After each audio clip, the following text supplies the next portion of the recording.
Guys, I just wanted to shoot this quick video and talk to you today just about whether you are a website owner or not. There is a difference. You may have a website, but you still might not be the website owner. The reason I say that is there's a lot of different services out there that you can build a website on, platforms have you, like Wix, Squarespace, Shopify, Weebly, and there's plenty of others where you can go and build a website on their platform. GoDaddy has one. A lot of web hosts actually have their own platform you can build with a drag and drop developer where you can lay out the site yourself, use their standard templates, and build a site. And you can make a site that looks half decent. But the sad part about it is you don't necessarily own that site because you can't take it from that platform and move it to a different web host. You're always going to be paying fees to that web platform to run your website, and it's not necessarily transferable to another web host. So if you're not happy with their service, you have to redesign your site on another platform, which sucks. I mean, especially when you spend hours and hours designing a site by yourself, or whether you have somebody who designed it for you on those platforms. You don't necessarily own the site.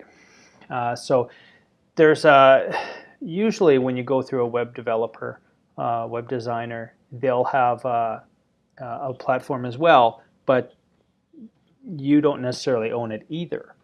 Some developers will build on their own proprietary system, framework, have you, that they have access to, and they don't necessarily give access to other people or other developers, and it might not be a system that will necessarily migrate easy to another web host if you decided that you wanted to change who you were being hosted with.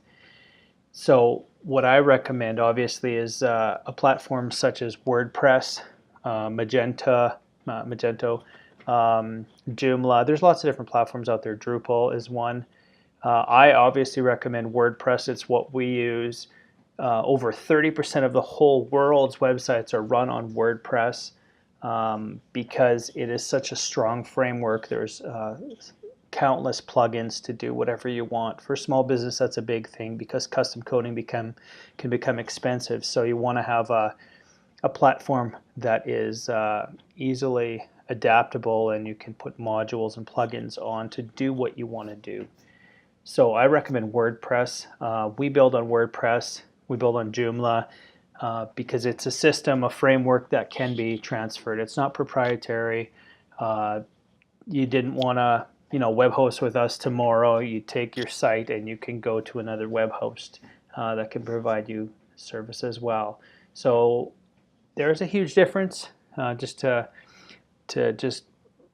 recap, there's a huge difference between renting your website and owning your website framework. So make sure that you think about that when you are having a website built for you, or whether you're going to do it yourself, because you don't want to have to go through the whole thing of building a website again in 6 months, a year, or 2 years down the road. A website should last you 3 to 4 years easily without having to redesign it. Some I've seen last as long as 7 to 8 years without having to redesign it. I recommend at least every 3 years to 4 years because it's good to be fresh with the latest technology, and so that your website's ranking well online.